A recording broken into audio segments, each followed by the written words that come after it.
This guy's approach flies in the face of textbook boxing, and this guy is the most accomplished striker ever to win a UFC title. In textbook boxing, we tend to see people want to make themselves as small as possible, make himself a small target, where here, Alex Pereira, we see the juxtaposition, he tends to make himself a bit bigger.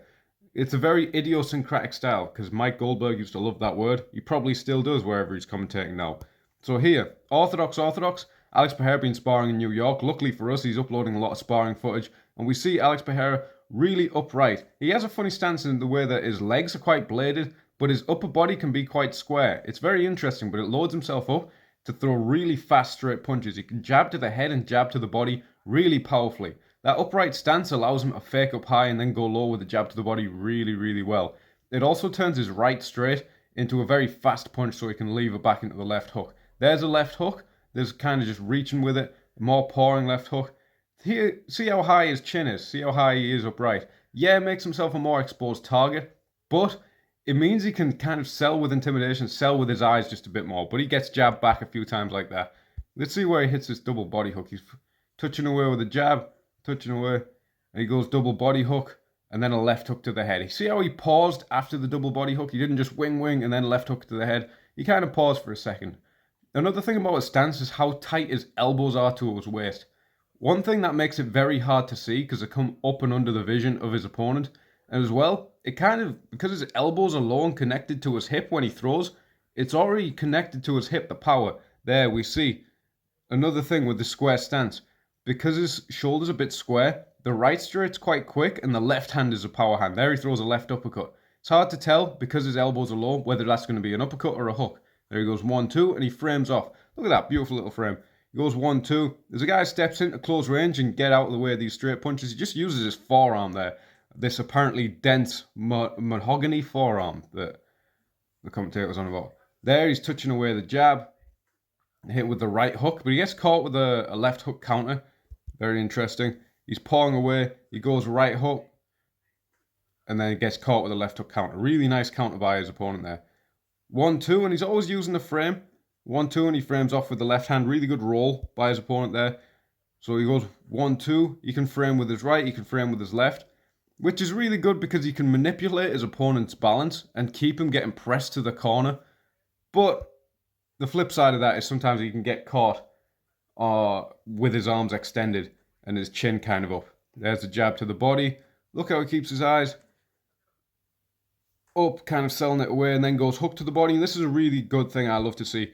Whenever you hook that body, just framing across with that forearm. That's not just good for MMA. We see this a lot in MMA because people will take a body shot, they'll get that air taken out of them, and they'll try and clinch up. But putting that forearm down and across, especially at that downward angle, he's not flaring it up where it might pass under. In MMA, that's good because it can stop people clinching and attempting a takedown on you. In boxing, that's good because it can interrupt people's counters. Sometimes you always talk like throw the shot, bring the hand back to your face. But if I'm throwing a liver shot and this hand comes back to my face, it takes a little bit of time. It's actually quicker to throw that liver shot and then just put the forearm in the face. Knocks their opponents off balance. It can turn their face away. It can blind them a little bit. And then you can follow up or you can move out on your own terms. So he's using this jab. It's very hard to see that jab because his elbow's so tight and it comes up from under the vision. It makes it this really tricky thing where you can't tell if he's going to jab, he's going to liver shot, he's going to throw an uppercut. Same thing again, he throws a liver shot and then he's going to frame off with this elbow down. There he follows up with a right straight, and it's going to be really hard for his opponent to see the right straight because he's been framed off and his vision's closed. There he goes 1-2. This is really high level striking. Throwing a 1-2, and then he throws a jab into a right uppercut, but it's not like a big wound up right uppercut. It's a very similar trajectory to his right straight, but it just comes slightly up. It's kind of like how in, I don't know, classical music, sometimes they repeat the same idea, but they just change it slightly through these fucking sonata forms, Beethoven, 40th Symphony, GCSE music bullshit. So he throws 1-2, and the next one, it's a jab, and it's halfway between a cross and an uppercut. Not completely different. Then he frames off and left hooks again.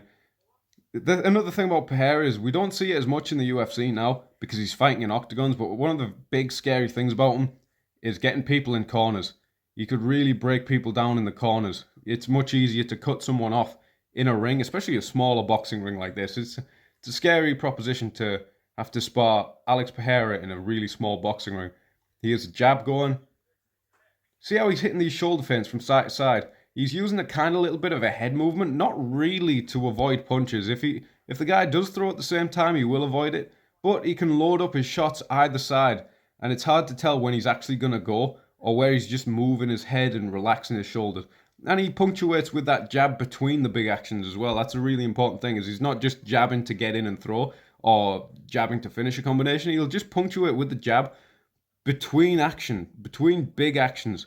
Sometimes you're always waiting for that big action, and he's just touching the jab in, and that looks like a heavy thudding jab from Pereira, even if he throws it light. There, that back foot. That back foot comes up on the heel, comes up on the toes even. His heel comes off the floor. And an interesting thing about that is it can load him up for counter crosses like that. Don't know how clean that lands. So the guy jabs back. He lands a clean counter cross. He throws a left hook. He misses the left hook, but he also gets that elbow frame down in tight.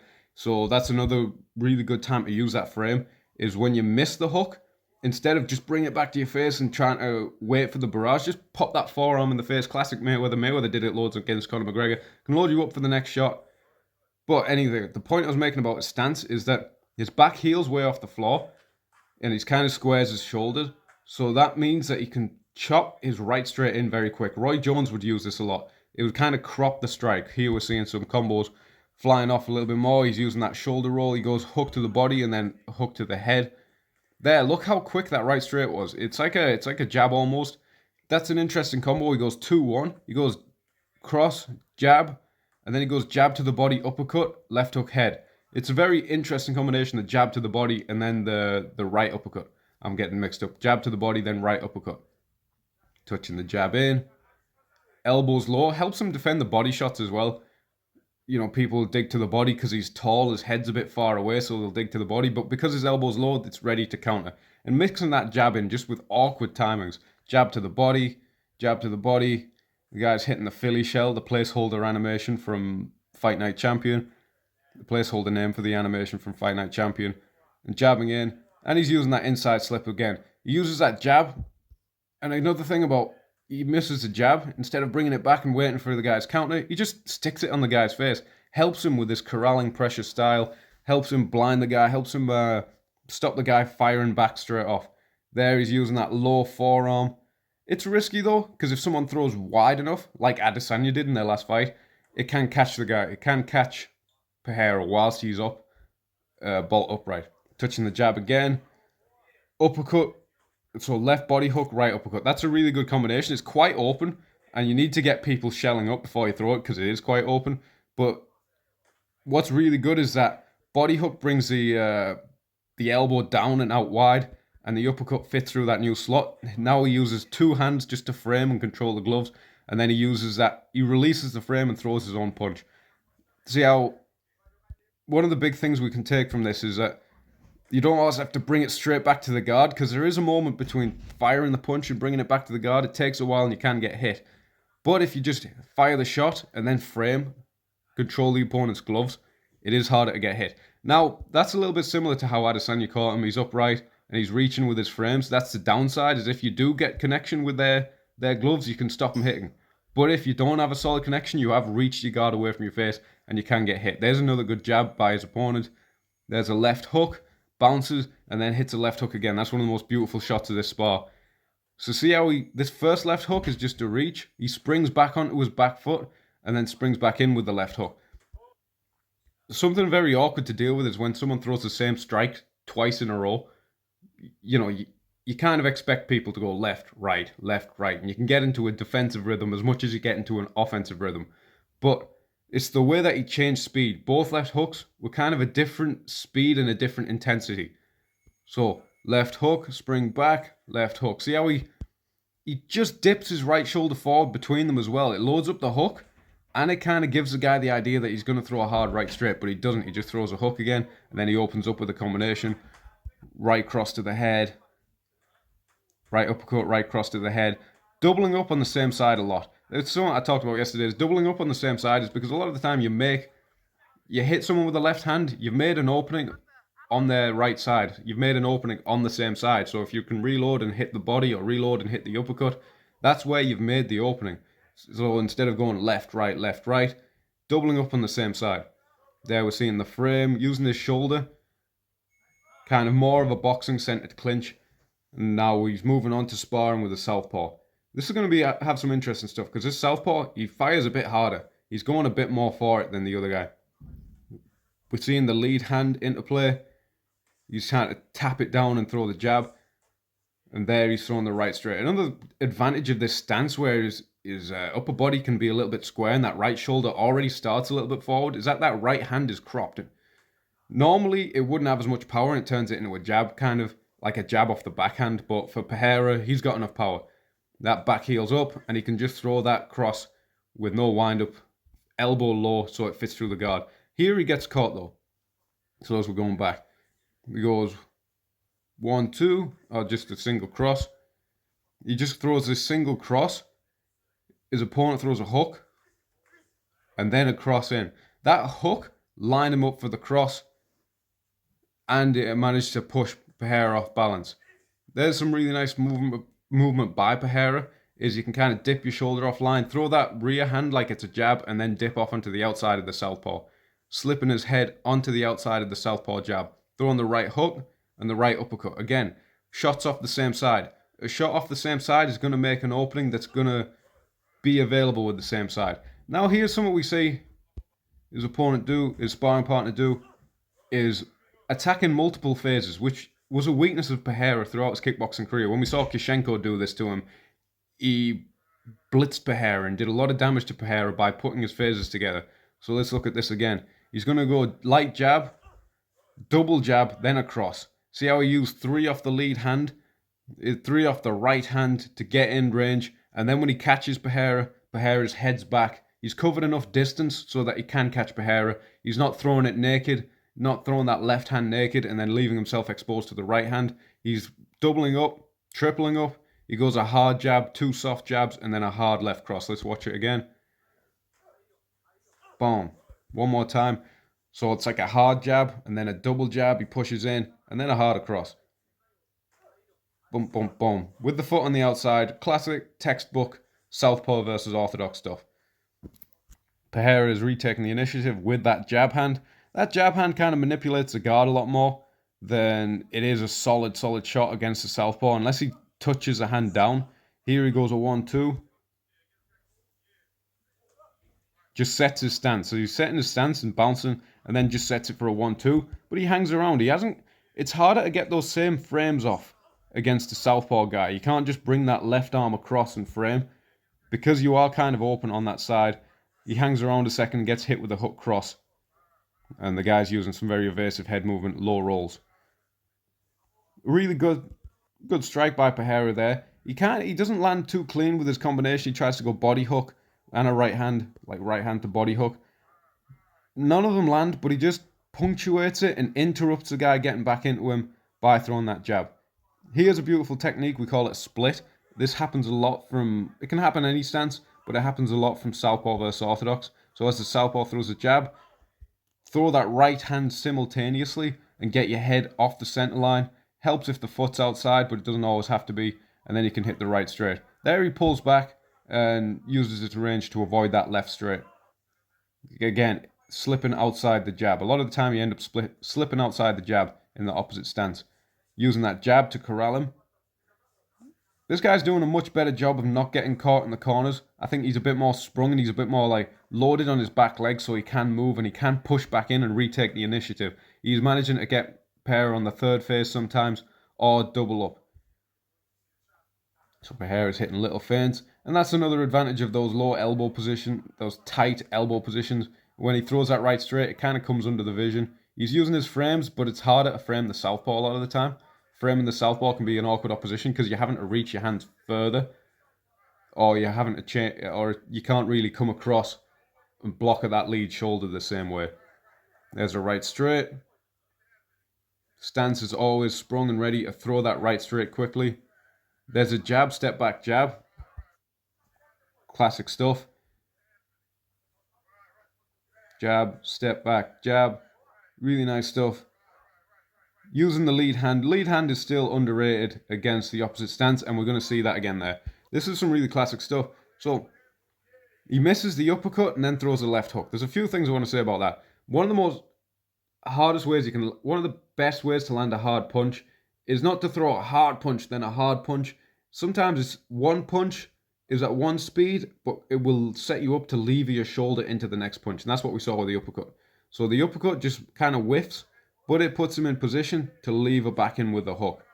And another thing is the opposite stance lead hook. Why it's so powerful? It doesn't need a lot of range. It can be done from outside or inside foot position. Miguel Cotto would use this really good against southpaws. And another thing is, Nonito Donaire versus Vic Darchinyan is a really, really good example of someone just throwing a tight lead hook against the southpaw. As the southpaw throws the left straight, their tendency is to dip outside. As we were talking earlier, he dips outside the jab, was Pereira. So this guy's trying to do the same thing, but if it's not a jab, you are bringing the side of your face as you throw a left cross in to their hook. And it does a lot of damage because it's bringing the most vulnerable part of your face, the knockout button, here on the tip of the chin, into their hook.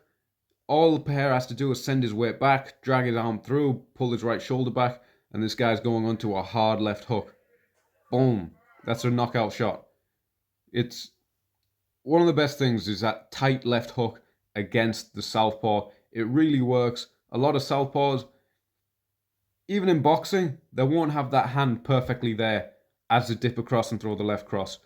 And even in MMA, we see even less. Even if they did have the hand there in MMA, chances are it's still going to hit. You have to get that full forearm up.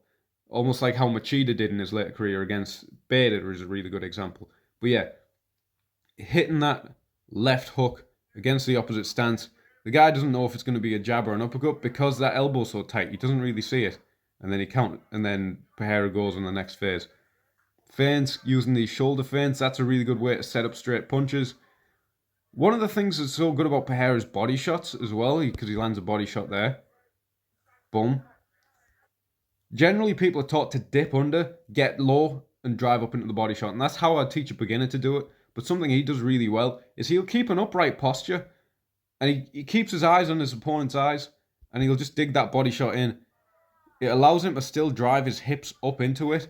But it makes it harder to read. Look how he's up. His eyes are up. His eyes were just shooting across to his opponent's head. He didn't look down to hit the body hook. He kept his eyes on his opponent's eyes. He kept his posture high. There's no tell that he's going to do a body shot. There's no preliminary movement. There's no dip down and throwing the body shot. He just keeps eyes on eyes, posture up, and then he digs to the body. Right hook, really open against the opposite stance as it comes across. Same way like the kick is open against the opposite stance, the rear side kick. The rear side hook is there. And then he moves out, evading the 1-2 from his training partner. Hits that right cross, no wind up. And again, same thing. Left hook against the opposite stance. Here, hiding it with his shoulder roll. He does get caught once on that as the guy steps in, because this guy's looking to counter a bit more. It's kind of the thing with Pereira, is you want to open up more because his defense, the way he's positioned, kind of breaks down more and more as you put more and more shots together. And this is what we saw when Artykshenko beat him many years ago in China. But the more you step forward into that, the more chance you are going to get clipped by that left hook or a tight uppercut. Let's look at this exchange again. So, touches with the right straight, little shoulder rolls, lean back. He gets caught with the southpaw's right hand, but manages to shoulder roll really well. Shoulder rolling in the opposite stance is quite difficult. Pressuring forward. There.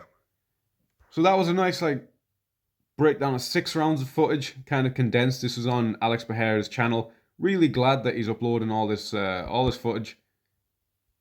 I think I've got to watch his footage with Sean Strickland. I still haven't seen that. If you like the breakdowns, technique analysis, support, whatever, there's more on Patreon. The Patroni Pizza. It works out to £2.77. It's like $3.50 in dollars because I'm a Loch Ness monster. But in pounds, it's £2.77. What's that? That's like a hipster flat white. My advice is, if you've got that money to spare, over the course of a month, don't listen to me ramble about fighting. Go and get a hipster flat white. Because some of them are banging. But if it comes out scalding hot, no bueno, no bueno. A flat white should be drinkable pretty much maybe like a minute after you've been served it. So if you get a flat white and it's scalding hot, they've burnt the milk hasn't had the sugars caramelized in it, the milk has been burnt, it's not going to be as good. But I would still advise that over getting my Patreon.